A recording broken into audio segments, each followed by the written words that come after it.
Kalau ada orang beriman berbuat maksiat saat di dunia, kok bisa masuk surga saat di akhirat? Sementara ada orang tidak beriman, amal baiknya kelihatan banyak di dunia. Bantu orang, gak pernah mabuk, gak pernah bunuh orang, gak pernah macam-macam, suka bantu, suka nyumbang, suka macam-macam.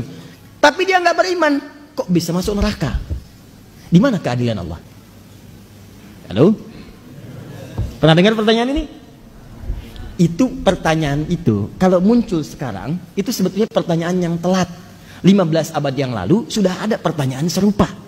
Nah, siapa yang bertanya itu? Sayyidah Aisyah Ummul Mukminin radhiyallahu taala anha bertanya kepada Nabi, ya Rasulullah, itu si fulan belum beriman, tapi amal baiknya kelihatan banyak banget, suka bantu, suka nyumbang, suka ini, suka itu. Nanti di akhirat masuk surga enggak? Anda tahu, begitu pertanyaan itu muncul, yang turun langsung surah dengan namanya Al-Furqan. Ayat yang ke-23. Tuh.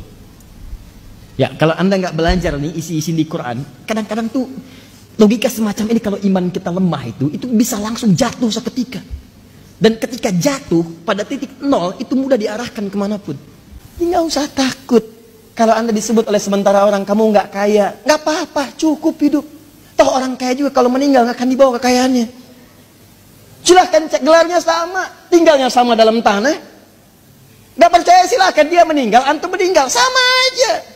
Nggak ada orang dikuburkan dengan mobilnya, dikuburkan dengan handphonenya, dengan rumahnya, dengan kebanggaannya, nggak ada.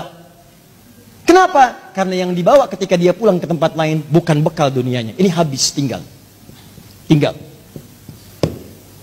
Apa yang dibawa ke akhirat? Yang dibawa itu bekal amal akhirat, bukan dunia.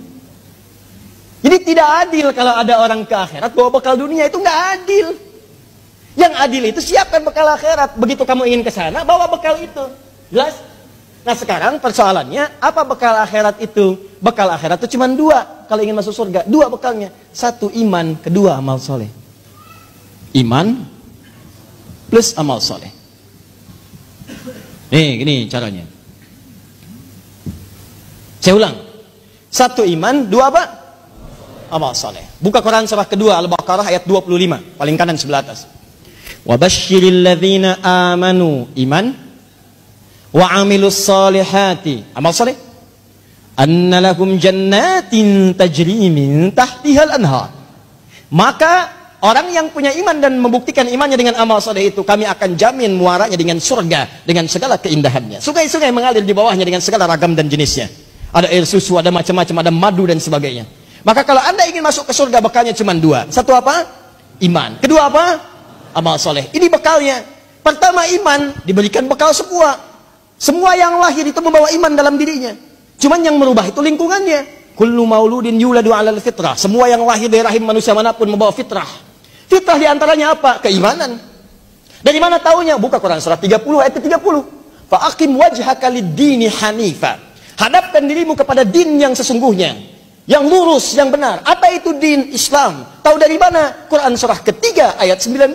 Inna dina indallahil Islam. Teruskan ayat yang tadi. Fa'akim wajhaka lid-dini hanifa. Din Islam. Fitratallahi allati fataran nasa 'alaiha. Itulah fitrah yang Allah berikan pada setiap manusia. Dia orang itu semua lahir ada fitrah. Fitrahnya itu beriman. Cuman sayang kata Nabi, kullu mauludin yuladu 'alal fitrah fa abawahu yuhawwidani aw yunassirani aw yumajjisani.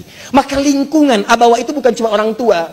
Kadang orang tuanya muslim, disekolahkan di tempat yang bukan islami, terbawa, pindah keyakinan, iman hilang. Itu jadi masalah. Gaul di tempat orang yang tidak beriman, ke bawah, ngobrol, diskusi, ke bawah, pindah, hilang keimanan. Itu bekal iman tidak ada, tinggal amal soleh. Apa bentuknya amal soleh? Nih, banyak. Setiap kegiatan kita berpeluang jadi amal soleh kalau dilakukan dengan iman. Contoh, mau duduk? Bismillah.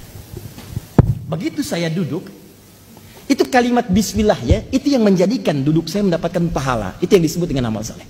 Nah, yang jadi persoalan, yang tadi itu yang pengen ke surga, dia berhasil dengan aspek yang lain, buat baik. Cuman dia nggak punya iman.